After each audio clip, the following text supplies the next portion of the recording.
Você já sentiu um medo muito grande de alguma coisa, um medo exagerado? Ou então você precisou deixar de fazer alguma tarefa em função de um medo muito grande?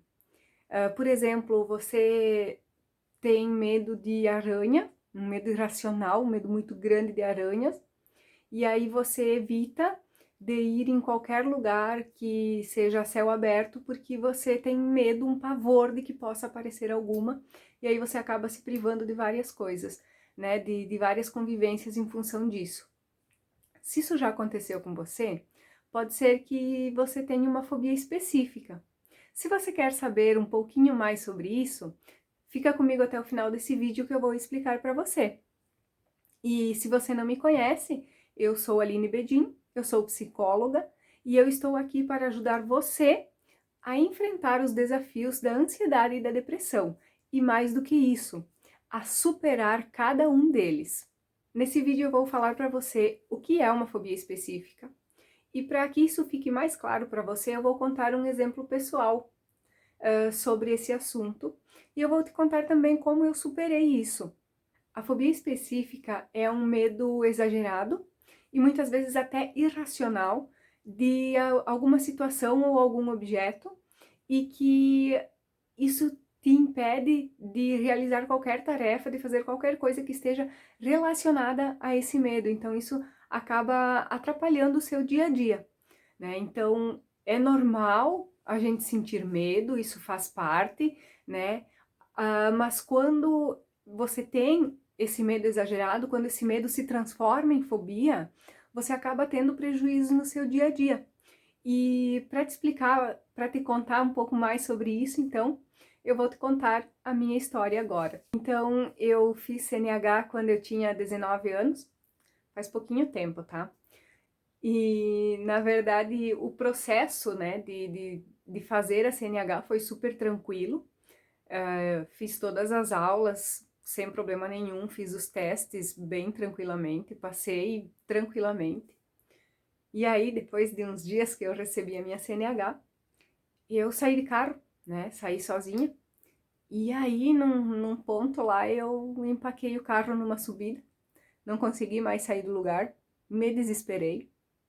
E depois desse dia, eu fiquei com muito medo de dirigir. Assim, muito medo realmente. E aí, eu demorei uns 9 anos para começar a dirigir novamente. Então, para te contar um pouco de como foi, né, toda essa situação. Naquela época eu morava no interior e eu vinha todos os dias para a cidade, né, para pegar ônibus para ir para outra cidade para fazer faculdade. E aí vinha eu e meu irmão, né? Então meu irmão dirigia e de boa, aí para mim era tranquilo, né? Mas alguns dias ele não tinha aula, né? Tinha uma outra vizinha que vinha com nós também, né? E às vezes coincidia de nenhum deles ter aula. E eu tinha que vir sozinha. E aí nesse dia era difícil. Então, quando eu ficava sabendo que eu ia ter que vir sozinha, né, que eu ia precisar dirigir naquele dia, então se meu irmão me dissesse de meio-dia, ó, eu não tenho aula hoje, não vou, eu ficava mal a tarde toda. Eu ficava com dor de estômago, o estômago embrulhado, eu tinha diarreia, era uma sensação assim horrível, né? E aí, quando eu saía de casa, quando eu precisava, né, realmente na hora de sair, piorava o negócio, né? Aí eu começava a ficar com a boca seca, eu começava a tremer, eu começava a suar.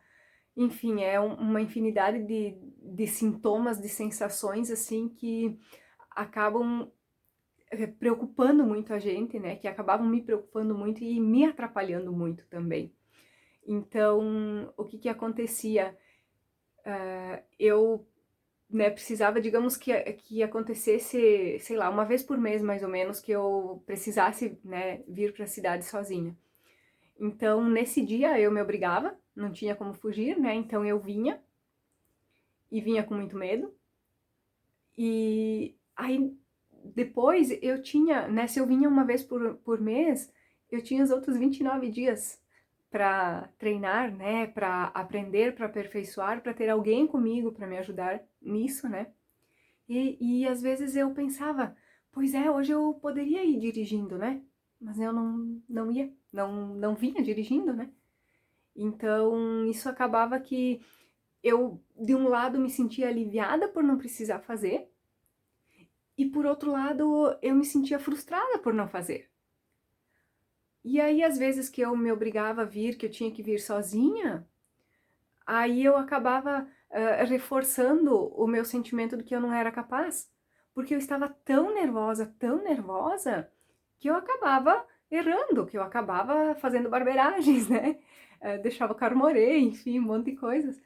E isso reforçava a minha crença, né, de incapacidade, reforçava o meu sentimento de que, tá, isso não é pra mim, eu não vou conseguir fazer isso nunca. E então, depois de 9 anos que eu tirei a minha CNH, eu consegui começar a dirigir, né? E na verdade esse é um medo bem comum, é uma fobia bem comum. E eu imagino o quanto é difícil para você enfrentar isso, porque eu sei que lá, por mais que eu soubesse que o medo que eu sentia, o pavor que eu sentia era irracional, por mais que eu dissesse para mim mesma, não, mas você aprendeu, se você passou no teste de volante, é porque tu sabe dirigir, tu sabe como movimentar o carro, né? Então, tecnicamente, eu dizia para mim mesma, Aline, tu sabe, mas não adiantava, porque para cada pensamento racional que eu tinha um pensamento de ansiedade que derrubava.